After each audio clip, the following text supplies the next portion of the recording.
Allergies. That's exactly right. And some are saying it's the worst allergy season in years, in part because of Harvey. But is that true? David Gonzalez set out to verify if it is in fact. David?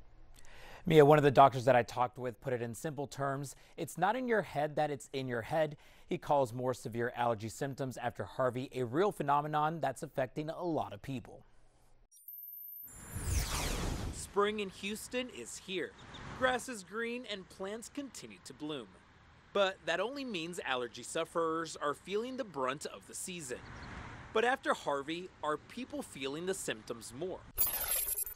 Certainly there was an increase in issues with regards to mold spores. And then whether that's just because the ground is totally soaked, whether we had all this debris out there that just couldn't dry off quickly enough. To verify this, we turn to allergist Dr. Alnor Malik.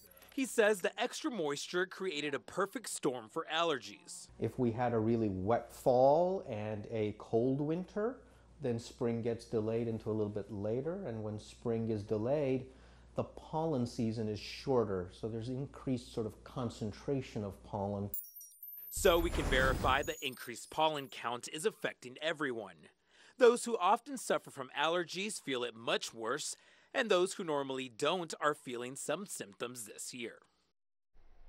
Doctors say luckily they've started to see pollen counts ease. If you are suffering from allergies, you're urged to call your doctor to find some sort of relief. Len, Mia? I got you. Thank you, sir. If you something you'd like for us to verify, send us an email to verify@khou.com or share with us on Facebook using the hashtag KHOUverify.